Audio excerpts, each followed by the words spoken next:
Bonjour Émilie Bénichou. Bonjour Blaise. Alors, c'est votre chronique par info mode d'emploi du lundi matin. De quoi allons-nous parler aujourd'hui? Alors aujourd'hui, on va parler de culpabilité maternelle. Sujet très vaste. Très vaste et compliqué. Donc en fait, pourquoi on va parler de ça? Parce qu'il se trouve qu'il y a quelques jours, je ne sais pas si vous connaissez Blaise, mais il y a une émission très connue qui s'appelle Les Maternelles, et j'ai découvert par hasard que il faisait depuis, donc c'est le quatrième numéro, 4 numéros, un magazine. Donc le sujet du magazine m'intéressait. Bref, comme d'habitude, vous savez, j'aime bien fouiller, j'aime bien chercher, et je tombe sur un article sur la culpabilité maternelle, et c'était un peu tourné en dérision, où la maman passe son temps à se dire, notamment déjà dès la grossesse, elle a bu un verre d'alcool, ne sachant pas qu'elle était enceinte, fait son test, découvre qu'elle est... Oh mon Dieu, j'aurais pas dû boire, j'aurais dû savoir que j'étais enceinte, j'aurais dû le sentir, j'ai mal fait, je suis coupable de rester à la maison alors que mes enfants ont besoin d'un modèle de mère active, épanouie, et cetera. J'ai tort de travailler autant et de ne pas pouvoir consacrer autant de temps à mes enfants. Enfin bref, on peut trouver un panel très large de choses qui culpabilisent les mères. Je pense qu'on peut adapter au cadre parental maintenant, parce que c'est vrai que tout ça reposait plus sur la maman, mais je pense qu'il y a quand même, encore une fois, on avait parlé du regret maternel il y a quelques semaines. Il y a un effet un peu pervers de la grossesse, des hormones, et cetera, qui met ce lien entre l'enfant et la maman, et qui donne une responsabilité supplémentaire à la maman, et qui peut faire développer davantage chez certaines mères, parce qu'on va dire qu'il y en a certainement qui culpabilisent pas trop, et elles ont bien raison, de culpabiliser un peu pour tout et pour rien, de se sentir responsable de tout ce qui se passe dans l'éducation de leurs enfants, de bien ou de mal, de se sentir fautif en permanence des réactions de ses enfants, que ce soit en bien ou en mal. Et donc, ici, aujourd'hui, j'avais envie d'apporter quelques clés à la lumière de cet article que j'ai lu et de d'autres recherches que j'ai fait concernant cette culpabilité maternelle, et comment on peut réussir, entre guillemets, à la limiter si on a tendance à être hyper culpabilisé des moindres choses qui concernent l'éducation de nos enfants. Donc la première chose qu'on doit retenir pour éviter de culpabiliser, c'est que jusque-là, quand bien même on a 5 enfants, on n'en a jamais élevé d'autres. Donc le modèle de dire on doit être le parent parfait, on doit faire tout comme il faut, personne nous a appris à élever nos enfants. C'est-à-dire, on fait ce qu'on peut avec ce qu'on a, on avance au jour le jour. Un enfant n'est pas l'autre, un parent n'est pas l'autre. Des réactions sont différentes d'un parent à l'autre, d'un enfant à l'autre. Et il faut être vraiment conscient de ça. C'est-à-dire que c'est un apprentissage pour tout le monde, aussi bien pour les parents que pour les enfants, et que de ne pas faire parfaitement, quand bien même il y aurait une recette parfaite, c'est pas grave, et que nous faisons du mieux que nous pouvons, comme on a fait avec un apprentissage quelconque. Quand on est allé étudier une matière, on a appris cette matière. Des fois, on a eu des bonnes notes, des fois des moins bonnes notes. On est doué, on est moins doué. Donc voilà, pour la parentalité, la première chose à savoir, c'est qu'on apprend tous, et que c'est normal de faire des erreurs, et que c'est normal de ne pas être parfait. Et déjà, ça, on va dire, ça désamorce un peu la bombe du parent parfait. Une autre chose qui peut être intéressante dans la recherche de ce phénomène de culpabilité par rapport aux parents, c'est de chercher un peu qu'est-ce que ça génère chez eux. En fait, pourquoi on est si exigeant avec soi-même? Quel modèle on a reçu qui nous demande d'être la personne parfaite, le premier de la classe? Enfin, on retrouve un peu ce stéréotype de l'enfant qui veut toujours être parfait. On peut le retrouver en adulte parent qui se sent obligé d'être le parent modèle, d'avoir des enfants toujours propres, nickel, tirés à quatre épingles, qui répondent bien, qui sont polis, qui travaillent bien à l'école, etc.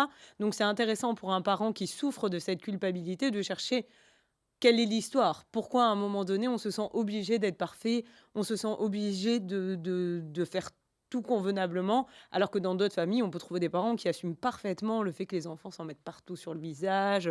Enfin voilà, pourquoi on n'arrive pas, pourquoi certains ont une capacité à lâcher prise plus grande? Est-ce que ça vient de leur éducation? Est-ce que ça vient de leur histoire personnelle? Est-ce que ça vient de leur besoin de réussir? Enfin voilà, il y a tout un questionnement, des choses à chercher sur ce qu'on a envie de comprendre, et qu'est-ce qui pourrait nous permettre de résoudre cette culpabilité.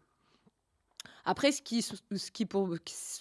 est un bon outil aussi pour déculpabiliser, c'est quand même d'arriver à noter au jour le jour, et notamment quand vous avez des enfants très petits. C'est très prenant, c'est très fatigant. Il y a énormément de tâches qui se superposent les unes aux autres. Par exemple, ça peut être hyper valorisant de noter dans un carnet tout ce que vous avez réussi à accomplir dans une journée, en ayant un nourrisson, entre guillemets, attaché à votre cheville, et comment chaque jour, et à chaque jour suffit sa peine, vous avez mené tambour battant, toutes les missions qui s'incombent à vous. On sait que souvent, les mamans le disent d'ailleurs, quand on sort de la maternité, on n'a même pas le temps de se doucher. C'est-à-dire, en fait, le nourrisson demande tellement d'attention, a tellement de besoins, et ce qui est normal, hein, qu'on mène tambour battant toute une vie. Alors, ne parlons pas d'un deuxième, d'un troisième enfant quand il y en a d'autres à gérer. Et on n'évalue pas souvent et on ne valorise pas souvent tout ça. Mais pour la maman et pour lui éviter de culpabiliser, de ne pas avoir fait la vaisselle ou de ne pas avoir préparé le dîner à l'heure parce qu'elle a dû s'occuper de un, voire de plusieurs enfants, dont un nourrisson, une bonne chose, c'est de noter dans un carnet tout ce qu'elle a fait dans sa journée et tout ce que ça implique comme fatigue, comme stress.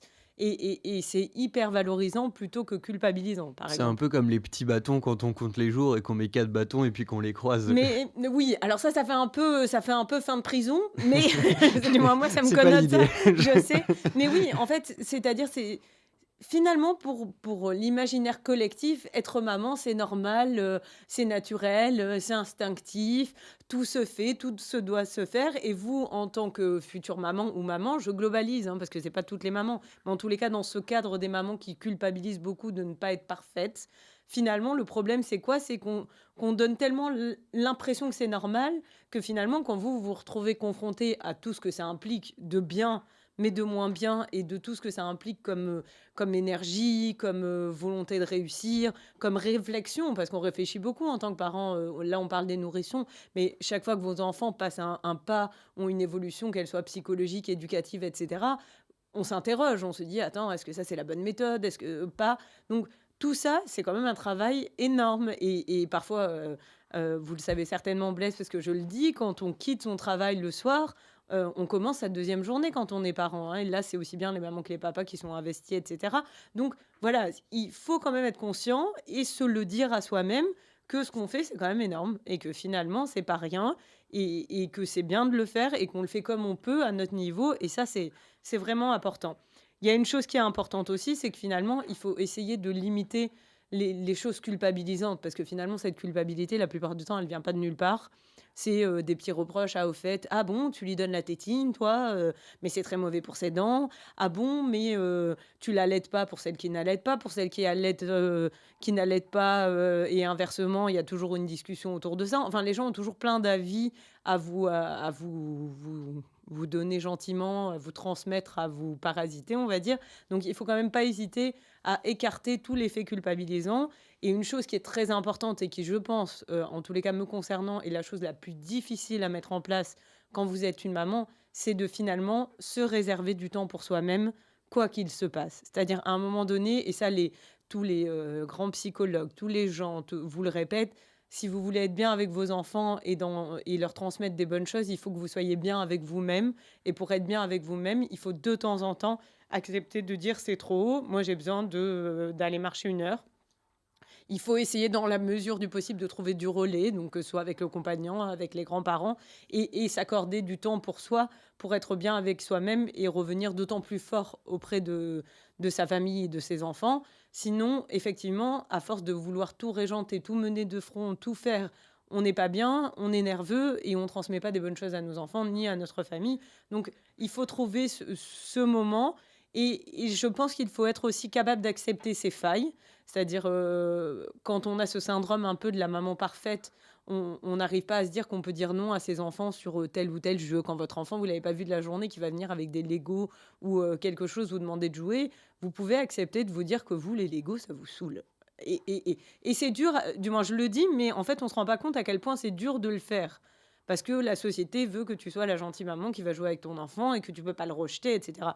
Mais si tu aimes jouer aux 1000 bornes et pas au Lego, tu as le droit de dire: «Moi, j'aime pas ça, j'aime jouer aux jeux de société, je suis une très bonne mère» et se valoriser sur les tâches qu'on aime faire avec nos enfants. Moi, par exemple, je suis très travaux manuels, j'adore m'asseoir avec mes enfants, faire de la peinture, du dessin, faire des bricolages avec eux. Pour autant, jouer aux cartes, ça me casse les pieds et donc c'est pas mal de le dire et de l'assumer parce que ça aussi, ça évite de culpabiliser. C'est normal, en fait, comme dans un agenda global, il y a des choses que vous aimez faire, d'autres moins et peut-être même de le verbaliser auprès de vos enfants fait que ça devient moins dramatique de dire non. Dire: «Bah, écoute, franchement, je ne sais pas quel prénom, je n'aime pas les Lego. Je n'aime pas construire ça, je ne sais pas le faire ou je n'ai pas ça en moi. Je préfère qu'on te proposer ça et ça, j'y prendrai beaucoup de bon temps, rigoler avec toi, faire des cascades, ce que tu veux. Voilà, je pense qu'il faut être capable de faire la part des choses entre ce que nous sommes nous-mêmes en tant que personnes et ce qu'on veut transmettre à nos enfants et finalement se dire tout le temps, alors c'est une phrase de Winnicott qui est très connue, qui dit que finalement, le plus important, c'est d'être une mère suffisamment bonne. Et la plupart des mères sont suffisamment bonnes, c'est-à-dire qu'elles apportent à leurs enfants ce dont ils ont besoin. Tout ce qui va venir en plus, c'est top, mais voilà, il faut être un peu plus cool avec soi-même et un peu plus indulgent. Eh bien, merci beaucoup pour ces, précieux conseils, Émilie. Merci d'être venue ce matin, avec nous sur ce plateau de Radio Judaïka et on vous dit à dans 2 semaines alors. C'est ça, normalement, je suis là dans 2 semaines. Merci Blaise.